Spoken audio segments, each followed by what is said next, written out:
The knock that changed everything. The wind howled through the streets of Eastwood, a frozen specter rattling street signs and whipping through the barren alleyways. Snowflakes, thick and relentless, coated the sidewalks in a silent, suffocating blanket of white. It was the kind of night where even the most hardened souls sought warmth behind locked doors, where even the streetlights flickered weakly against the merciless December chill. Inside the Eastwood police station, Officer Daniel Reed exhaled a slow, weary breath, rubbing the bridge of his nose as he stared down at the piles of paperwork strewn across his desk. The old heater rattled in the corner, struggling to push warmth through the large, empty space. It was past midnight, and the station was unusually quiet. The late shift was often lonely, just the occasional drunk and disorderly, a few homeless men seeking shelter in the cells, and an ever-present mountain of unfinished reports. Daniel glanced up at the frosted glass doors leading to the outside world. The streets were eerily still, the occasional passing car kicking up flurries of snow before disappearing into the frozen void. Then came the knock. A sharp, desperate sound that sent a chill up Daniel's spine. It was too late for visitors, and too urgent to be anything routine. His hand instinctively hovered over his holster as he rose from his chair. The knock came again, weaker this time, almost pleading. Something inside him twisted, a sense of dread coiling in his gut. As he neared the doors, two small shadows swayed unsteadily behind the frost-coated glass. His heart rate picked up. He yanked the door open. Two little girls, barely 6 years old, stumbled inside and collapsed at his feet, frozen angels in the night. Daniel dropped to his knees, his heart slamming against his ribs as he reached out to them. Their tiny bodies trembled violently, their purple-tinged lips barely moving, their oversized winter coats dusted with snow. Too thin, too soaked, too cold. He pressed his fingers to the older girl's wrist. Weak, too weak. The other was even worse. Her small hands were stiff, almost frozen. The taller of the two blinked up at him through half-frozen lashes, her breath forming feeble clouds in the bitter air. Dark brown eyes, too old for her face, filled with a mixture of desperation and defiance. Please, sir," she chattered, her voice hoarse, lips cracked from the cold. "Our mommy told us to come here." Daniel's stomach knotted, but she never came back. The girl's words hit him like a bullet. A past he couldn't remember, a present he couldn't ignore. Who were these girls? The question nagged at him, but instinct took over.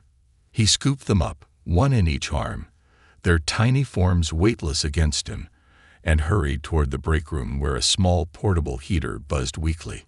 He settled them onto the worn leather couch, pulling out 2 emergency blankets from a supply cabinet, wrapping them tight. The younger twin, silent, wide-eyed, barely moving, clung to her sister's coat like a lifeline. She hadn't said a word, hadn't cried. Daniel worked quickly, grabbing 2 mugs of hot chocolate, extra marshmallows, his hand shaking slightly as he stirred. Why was he so rattled? This was part of the job, helping people, comforting victims. But something about them dug into his chest like a buried memory he couldn't quite reach. He knelt down, his voice soft but firm. "I'm Officer Reed. What are your names?"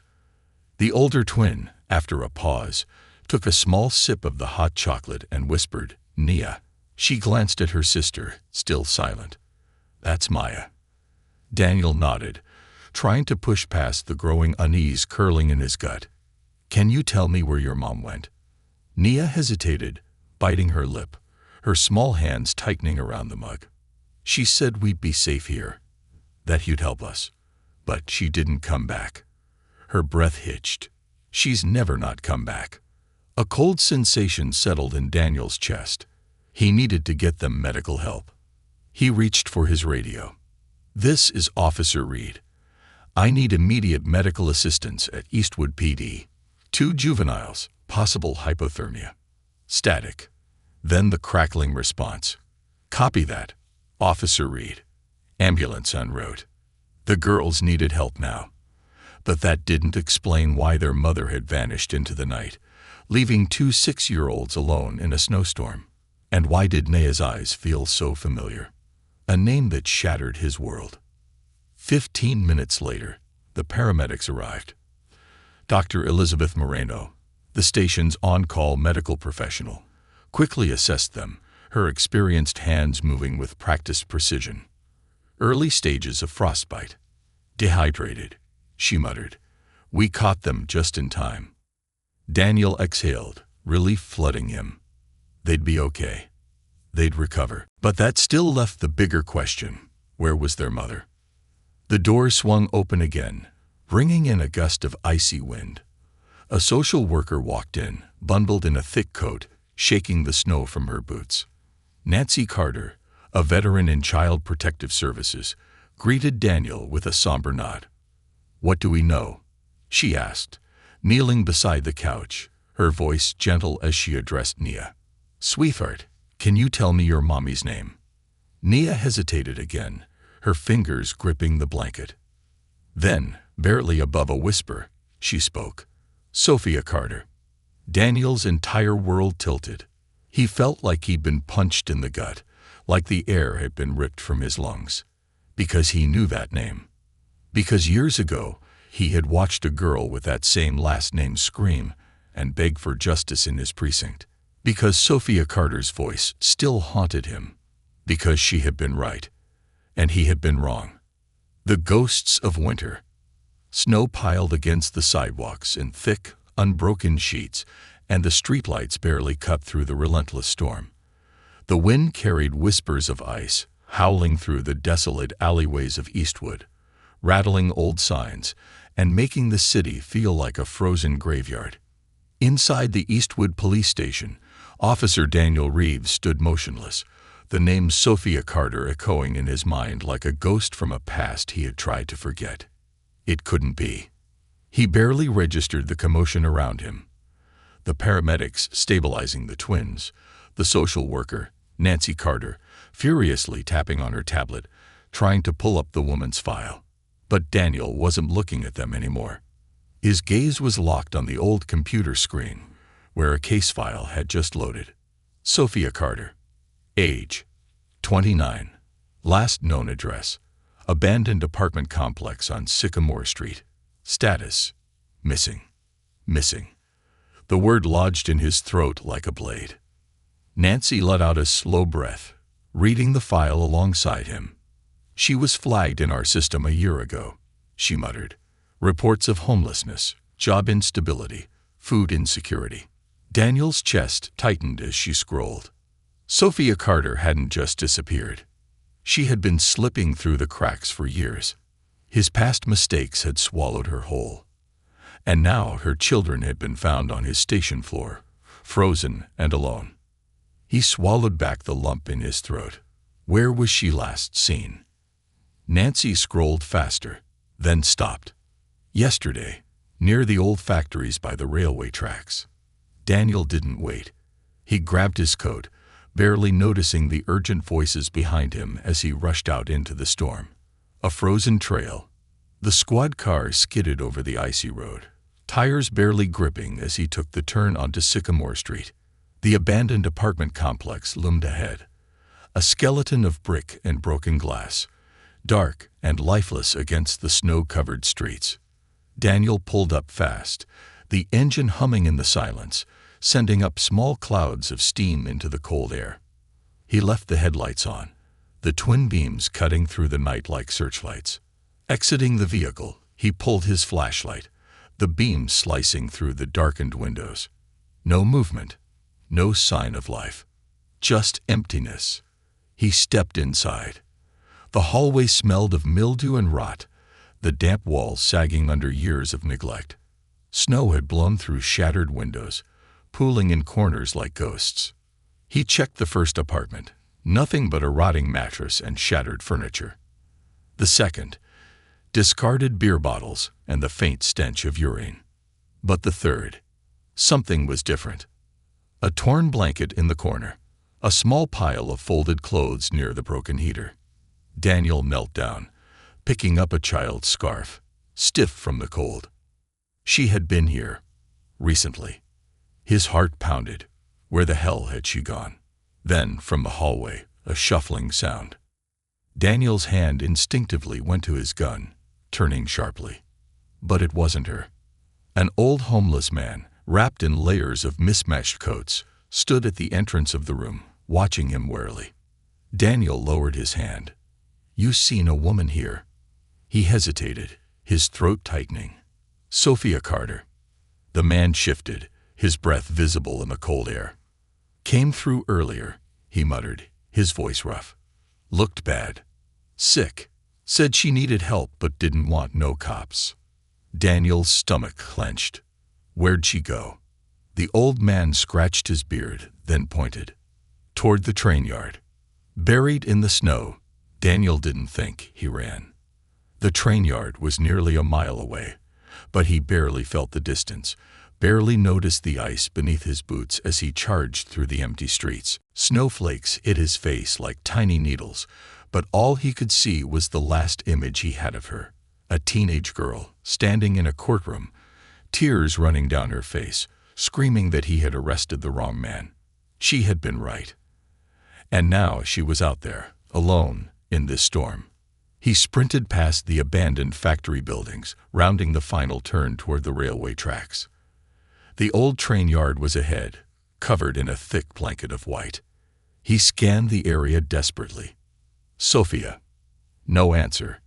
His pulse thundered in his ears as he took another step, his boots sinking into deep snow. Then, a shadow, barely visible beneath a pile of ice. Daniel froze. His breath caught. No, no, no, no. He lunged forward, falling to his knees, frantically brushing snow away. And there she was, her dark hair spilled against the ice, half buried, her lips blue, her body deathly still. Sophia. His voice broke as he shook her, checking for a pulse. Nothing. No movement. No breath. She was ice cold beneath his hands. His heart stopped. "No, no, stay with me." His voice cracked, sheer panic surging through him as he pulled her into his arms, pressing his ear to her chest. Then, a sound. A heartbeat, faint, weak. But there. He didn't hesitate. He lifted her, her frozen body limp in his grasp, and ran. The squad car was only seconds away, but it felt like an eternity. He threw open the door, laying her across the back seat, cranking the heat to full blast. Then he hit the siren. The tires spun against the ice as he tore through the streets, his knuckles white on the steering wheel. The hospital was 3 miles away. He wasn't sure if she had 3 minutes. "Stay with me, Sophia. Stay with me." But she wasn't responding. She lay motionless, the rise and fall of her chest too shallow, her body stiff from the cold. Flashbacks hit him hard. Her screaming in court, him turning away, her disappearing into the system, her children freezing on his floor. God, please don't let her die. The hospital lights came into view. Daniel slammed on the brakes, throwing the car into park, bursting from the driver's seat. "I need help."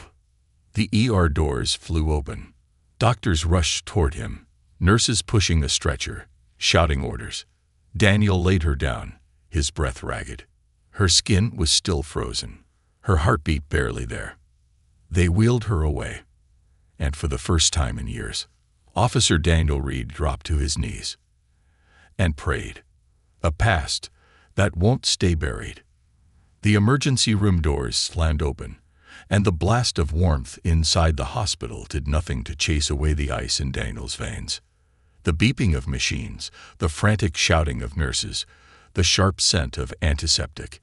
It all blurred into the background as he watched them wheel Sophia Carter down the corridor, her body limp and lifeless on the stretcher. Her skin was still frozen, her lips blue, and every second that passed felt like another nail in her coffin. "She's in cardiac distress. Get the warming blankets. We need fluids. Her vitals are barely registering." Daniel tried to move to follow, but someone grabbed his arm. "Officer, You need to stay back." It was Dr. Elizabeth Moreno, the station's on-call physician, now dressed in her emergency scrubs. Her face was grim, but her grip was firm. "You did your job, Officer Reed," she said. "Now let us do ours." Daniel didn't argue. He couldn't. Because as much as he wanted to rush forward, as much as he wanted to be in that room, he wasn't family. He was just a cop who had once helped destroy her life. And now he was watching the system try to finish the job. The weight of regret. Daniel paced the hospital waiting room, his boots echoing against the linoleum floor. The minutes stretched into an eternity, and every time the ER doors swung open, his head snapped up, hoping for news, hoping for anything. Nancy Carter, the social worker, arrived a few minutes later, her expression tight with concern. "The girls are stable," she told him. "They'll be staying in temporary protective custody while we figure out next steps." Daniel nodded, barely hearing her. His mind was stuck elsewhere, replaying every decision that had led them here. Nancy hesitated before speaking again. "You knew her, didn't you?" Daniel stopped pacing. The question hung in the air, and for a long moment, he didn't answer. Then, finally, he nodded. "Yeah, I knew her." Nancy studied him carefully, not just as a case file. Daniel let out a long breath, running a hand over his face. Not just as a case file. He turned away, gripping the edge of the counter, staring at his reflection in the glass of the hospital vending machine. 12 years ago, Sophia Carter stood in a courtroom, screaming at him, begging him to listen. And he had turned his back on her. Now, she was fighting for her life. And Daniel wasn't sure if he'd ever get the chance to say "I'm sorry," a name that changed everything. 2 hours later, Dr. Moreno stepped into the waiting room, pulling off her gloves. "She's stable," she said, "but she was hypothermic for too long. Her body is exhausted. She needs rest." Daniel exhaled, his shoulders sagging. "She's alive. She's alive," Moreno confirmed. "But it's a miracle you found her when you did." Daniel had seen miracles before. This wasn't one of them. This was a debt coming due. Moreno looked hesitant before adding, "She's conscious, but barely. If you want to see her, you should go now." Daniel didn't need to be told twice. The woman he left behind. The hospital room was dimly lit, a thin, scratchy blanket pulled up to Sophia's chest. She looked too small, too fragile, like a shadow of the girl he remembered. A girl who once had fire in her voice. Now she barely had breath in her lungs. Her eyes fluttered open as he stepped inside. The moment she saw him, her entire body stiffened. Daniel swallowed hard. "Hey, Sophia." Her lips barely moved. "Why are you here?" she rasped. Daniel pulled up a chair, rubbing his palms against his jeans, trying to warm the cold sweat forming on his skin. "You were found out in the snow. The twins came to the station. I brought you here." Sophia didn't blink. "And now you think that makes us even." Her voice was hoarse, raw. But the fire was still there, buried beneath layers of exhaustion. Daniel's throat tightened. "No," he admitted. "It doesn't." Sophia closed her eyes. "Then why are you here?" Daniel hesitated. He wanted to tell her everything. That he was sorry. That he had been wrong. That the case against her father had never added up, and that he should have listened. But what good were apologies now? So instead, he told her the truth. "Because I need to find out what happened to you." Her eyes snapped open. And for the first time in 12 years, Sophia Carter truly looked at him. The truth comes crashing down. Sophia's breathing was slow, labored. Daniel could tell she was fighting against sleep, forcing herself to stay awake. "You don't get to care now," she muttered. Daniel's jaw tightened. "That's not what this is." Sophia gave a weak, bitter laugh. "Isn't it?" she rasped. "Because from where I'm lying, it looks a hell of a lot like guilt." Daniel leaned forward, his elbows on his knees. "You sent the girls to the station," he said, steering the conversation back. "But you didn't come with them. Why?" Sophia looked away. Her silence was an answer in itself. Daniel pushed gently. "Sophia, what happened?" Her hands curled weakly around the blanket, her knuckles white. And then she whispered something that changed everything. "They found me." Daniel's blood ran ice cold. He sat up straighter. "Who?" Sophia didn't answer, but her entire body tensed, and he saw it. The faint, ugly bruises peeking out from beneath her hospital gown, the kind that weren't caused by the cold. Daniel's pulse thundered. Someone had been after her, and she had been running. For how long? How much danger had she been in before she collapsed in that alley? He leaned in, his voice steady. "Sophia," he said quietly, "I can help you. But I need to know who's after you." Sophia finally met his gaze, and what Daniel saw there made his stomach turn to stone. Fear. Not of him. Not of the system. But of something far worse. "It's not over, Daniel," she whispered. Her fingers clenched the sheets. "They're coming for me. And next time, they won't stop until I'm dead." Daniel's heartbeat stopped. Because suddenly, this wasn't just about the past anymore. This was about the present. And if Sophia Carter was still being hunted, then so were her children. The shadows that follow. The cold truth. The hospital room felt too small, too suffocating. The sterile scent of antiseptic clung to the air. The quiet beeping of machines, the only sound breaking the silence between Sophia Carter and Officer Daniel Reed. But the look in her haunted eyes said more than words ever could. "They're coming for me," she had whispered. And Daniel believed her. This wasn't just about the past anymore. This was about survival. Daniel's stomach twisted, his thoughts racing as he tried to piece everything together. Who was after her? And more importantly, why?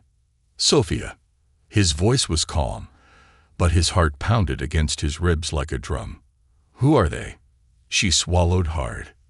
"They're the reason I've been running," she whispered, her fingers clutching the thin hospital blanket like a lifeline.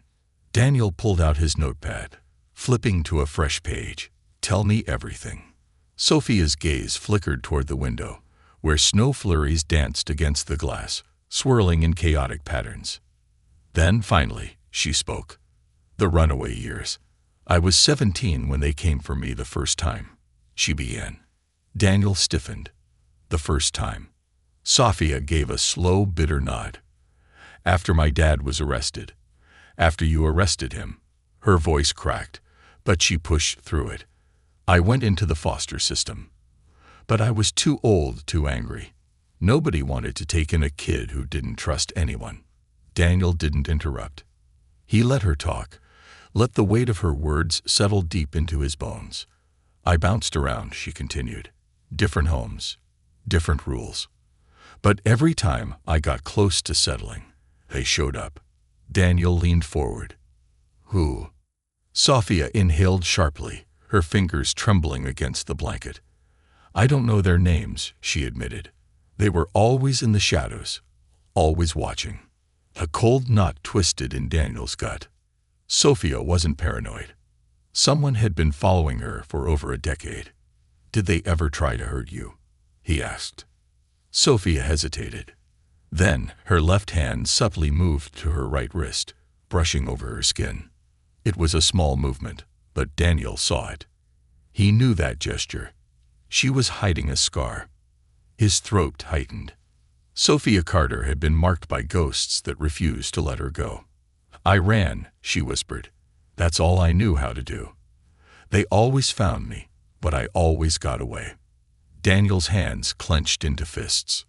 No one had protected her. And now she had 2 little girls depending on her, and whoever was after her. They weren't done yet. The case that should have never been closed.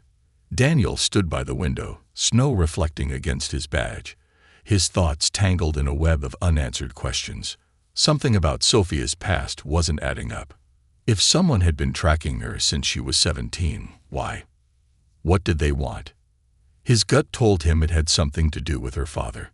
Elijah Carter had been convicted of armed robbery and murder, but the more Daniel thought about it, the more things didn't sit right. The evidence had always been shaky. Witnesses had changed their stories. And now, someone was still cleaning up loose ends. Nancy Carter, the social worker, stepped into the room, her face lined with worry. "The twins are safe," she said, "but we need to find a long-term solution." Daniel nodded. He had a better idea. "We need to find out who's trying to kill their mother." Nancy's eyes widened. "What?" Daniel grabbed his jacket, heading toward the door. "I'm reopening Elijah Carter's case," he said. "And I'm going to find out what the hell is going on." A whisper from the past. The police archives smelled of dust and forgotten stories. Daniel sat at an old desk, flipping through a case file that hadn't been touched in over a decade. The Elijah Carter conviction. He skimmed through the details, his heart pounding faster with every page.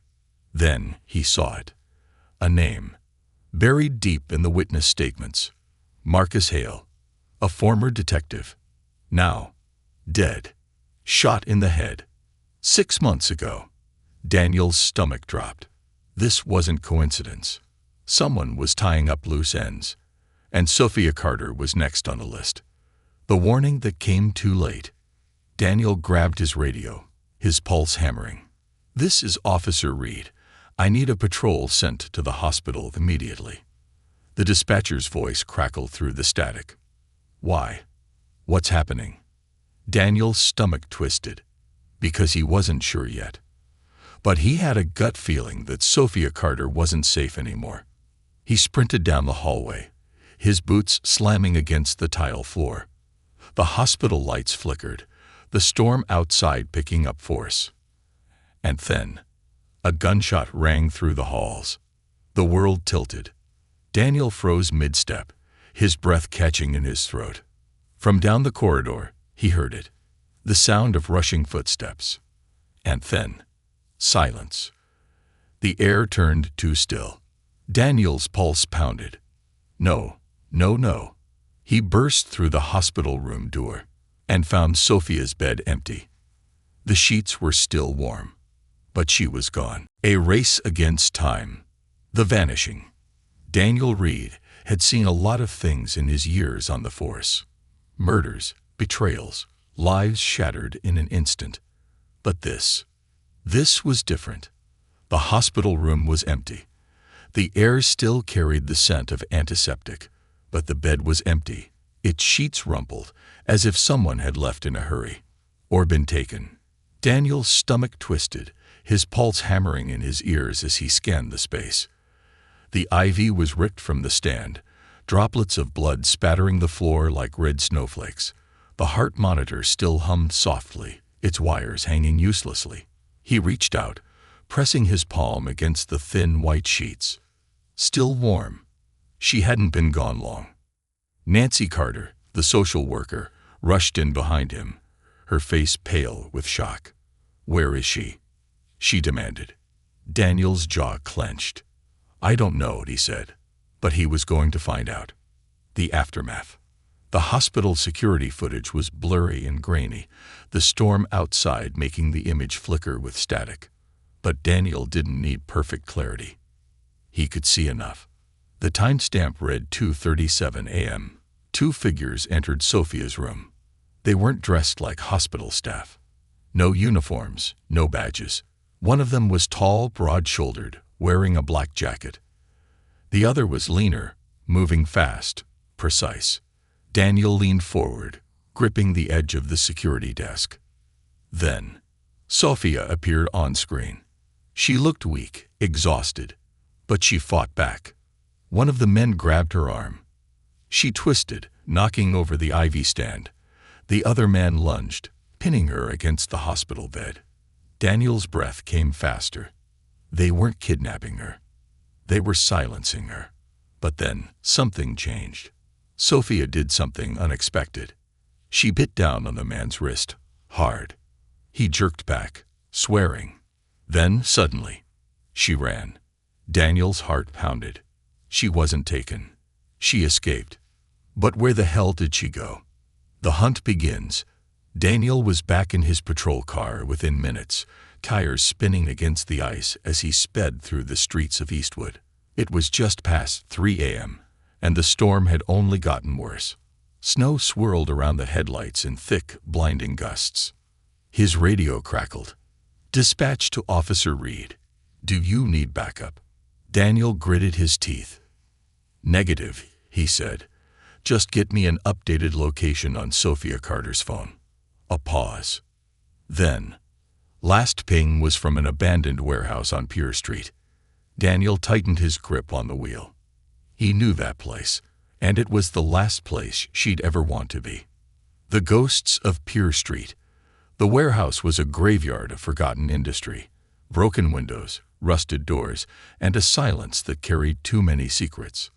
Daniel pulled his gun, stepping out of the car, his boots crunching over the frozen ground. A single set of footprints led from the alley to the warehouse door, already being covered by falling snow. She had come here, but she wasn't alone. Daniel moved fast and silent, his breath fogging in the freezing air. He reached the side entrance, pressing against the wall, listening.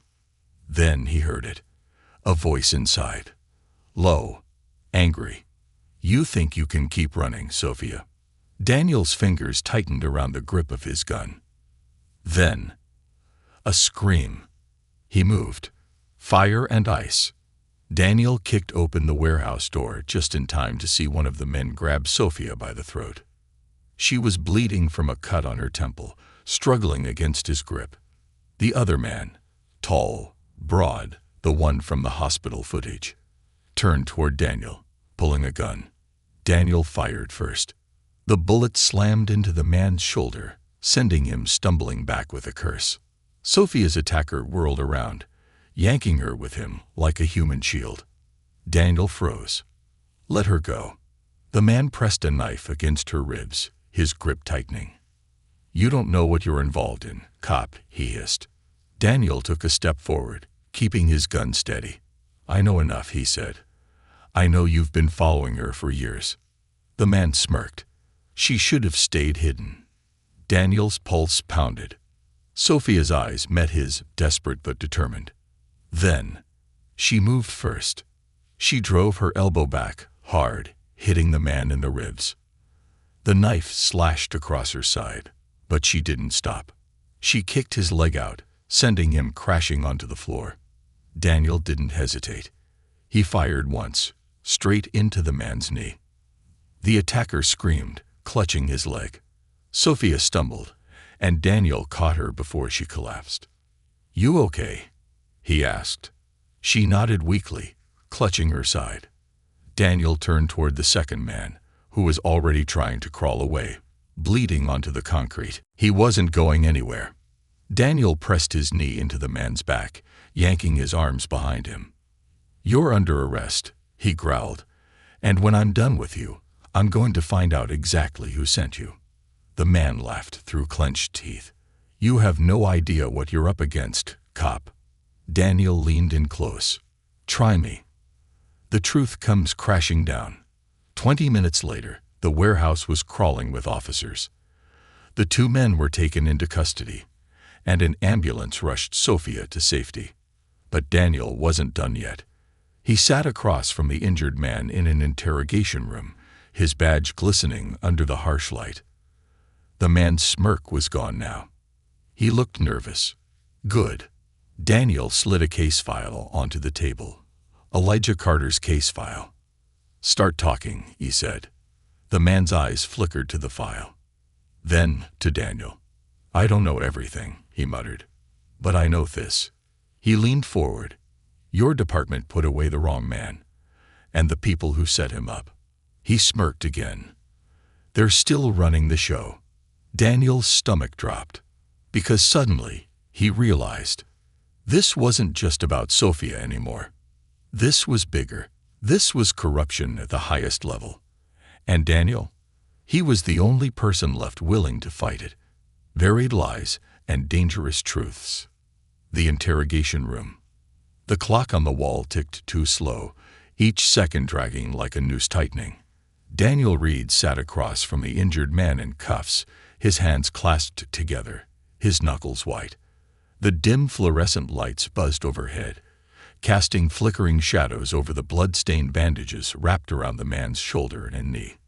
The Eastwood PD interrogation room was cold, clinical, designed to break people. But Daniel wasn't here to break him. He was here to get the truth. And the truth was going to change everything. The man, whose file identified him as Jonas Rourke, a known enforcer for underground criminal networks, shifted in his chair, wincing as the pain from his wounds settled in. "You really think you're the first cop to try and get answers from me?" He sneered, his lips curling in amusement. Daniel leaned forward, his voice cold as the steel table between them. "You really think you're the first low-level thug to think he's untouchable?" Jonas smirked, but his hands twitched in the cuffs, betraying his unease. "You already know what I told you. This goes higher than me." Daniel's pulse thundered in his ears. "You were sent to kill Sophia Carter. Why?" Jonas snorted, shaking his head. "Wasn't supposed to kill her. Just scare her. But she wouldn't stop running. And when people run, they become problems." Daniel's jaw clenched. "You said Elijah Carter was set up. By who?" Jonas hesitated. Daniel could see it in his eyes, the calculation, the risk assessment. Then, finally, he leaned forward. "There's a name," Jonas muttered. "It's been buried for years, but I heard it come up again recently. Someone started digging where they shouldn't." Daniel's heart pounded. "Who?" Jonas licked his lips, his confidence cracking. "Detective Paul Henderson." The air in the room turned to ice. Daniel stared at him, his stomach plummeting. "You're lying," he said, but his voice was weaker than before. Jonas grinned, sensing the shift. "You know I'm not." Daniel pushed himself back from the table, the chair scraping loudly against the floor. Detective Paul Henderson, the man who had mentored him, the man who had taught him everything he knew, the man who had told him not to reopen Elijah Carter's case. Daniel's hands shook as he left the room. Because if Jonas was telling the truth, then Daniel had just spent his career trusting the man who helped put an innocent man in prison. And the only person who could prove it was still missing. The hunt for Henderson. Daniel didn't go back to his desk, didn't talk to anyone, didn't even bother with his coat as he stormed out of the precinct, the cold night air hitting him like a slap. He pulled out his phone, dialing Henderson's number. It rang twice, then went straight to voicemail. His hands tightened around the steering wheel as he gunned the patrol car through the empty streets. He didn't know where he was going. Not exactly. But he knew Henderson. Knew how he thought. Knew where he went when he needed to be alone.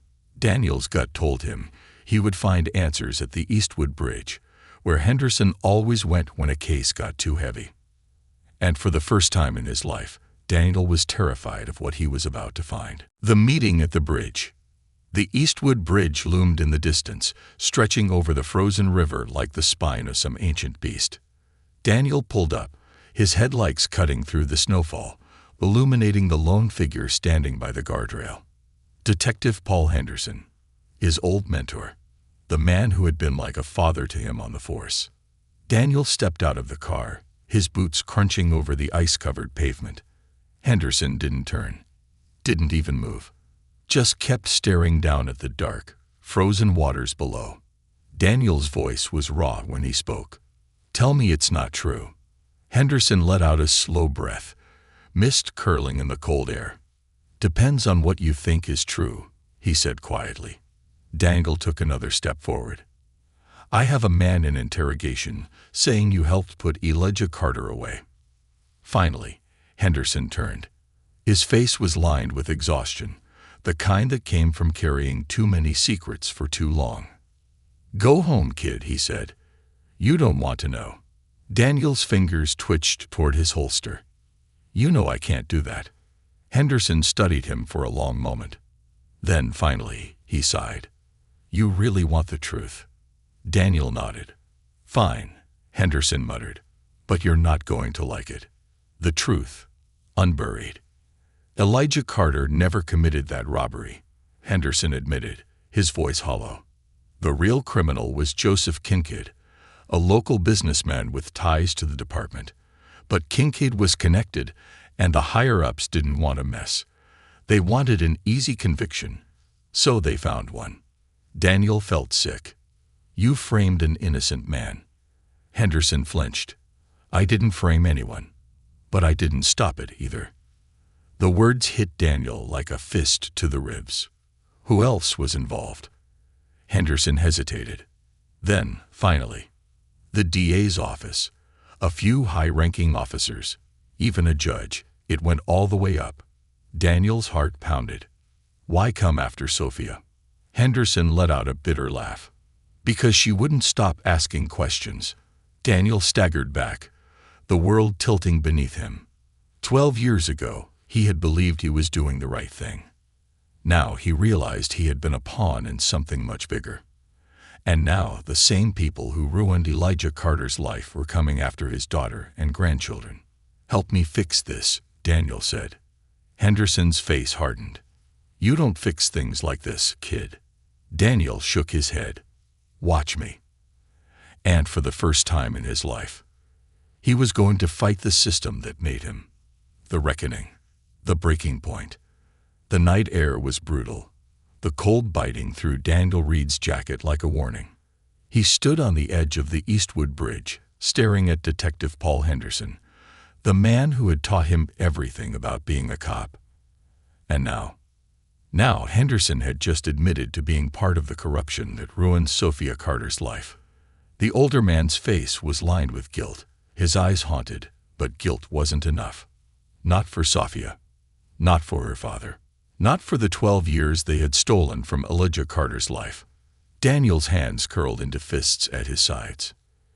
"You sat there and watched an innocent man go to prison," he said, his voice low and sharp as a knife. "You let it happen." Henderson exhaled, his breath curling in the frozen air.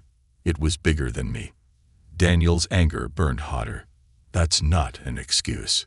Henderson's eyes hardened. "No, it's not. But you want the truth. You want to know who ordered it, who gave the order to frame Elijah Carter and make him disappear." Daniel stiffened. Henderson's next words hit like a bullet to the gut. "Police Chief Bradley Knox." Daniel's world tilted. Bradley Knox. The man who ran the department. The man who had signed his badge. The man who had mentored him, just like Henderson had. A silence stretched between them, cold and suffocating. And then Henderson said something worse. "And Knox knows you're dating." The hunter becomes the hunted. Daniel drove fast, his pulse hammering in his ears. He barely felt the cold anymore, barely noticed the way his hands were shaking against the wheel. Bradley Knox. The chief of police. The man who held power over everything in Eastwood. Daniel's own boss.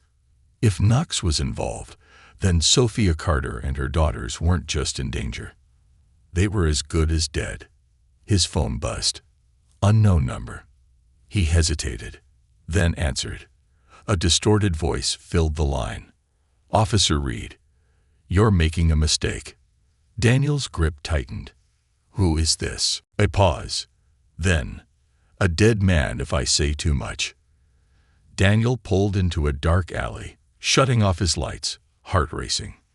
"Then why are you calling me?" The voice on the other end lowered to a whisper. "Because you don't have time." Daniel's blood turned to ice. "Time for what?" The line crackled. "Then, to save them." The call went dead. Daniel stared at the phone in his hands, his breath shallow. Then he did the only thing he could. He hit the gas and sped toward Sophia's safe house. Because if Knox was cleaning up loose ends, then Sophia was already on his list. The assault on the safe house. By the time Daniel reached the safe house, his worst fear was already coming true. The front door was wide open, snow blowing into the hallway. Inside, the furniture was overturned, papers scattered, and the walls punched with bullet holes. Nancy Carter lay on the floor, clutching her leg, blood seeping through her pants. "Where are they?" Daniel's voice echoed through the house. Nancy coughed, wincing as she tried to sit up. They took them. The world stopped moving. Daniel's heart slammed against his ribs. Who? Who took them? Nancy's breathing was shallow, pain in her eyes. Men with badges. Daniel's stomach plummeted. No. No. No, no. Knox. The name left his lips like a curse. Nancy nodded, her voice shaky. They said they were fixing a problem. She swallowed. Sophia fought back. So did Nia. But they had guns, Daniel. His hands shook with rage. Where did they take them? Nancy's eyes fluttered. Then she whispered, "The old courthouse." Daniel felt sick. The courthouse was abandoned, condemned years ago. If Knox had taken them there, then they weren't just being silenced. They were being erased, and Daniel was out of time. The final stand. The old courthouse loomed ahead, its windows black and empty, like the eyes of a corpse. Daniel pulled up fast, his squad car sliding against the icy pavement. He loaded his gun, his breath coming out in sharp white clouds. Then he stepped inside. It was quiet. Too quiet. The hallway smelled of dust and rot, the wooden floors creaking beneath his boots. Then, from the courtroom ahead, a soft whimper. Daniel's heart lurched. Maya. He moved fast, keeping his steps light, gun raised. Then he reached the door and saw hell. Sophia was on her knees, her face bruised, her hands tied behind her back. Nia and Maya were huddled beside her, terrified, shaking.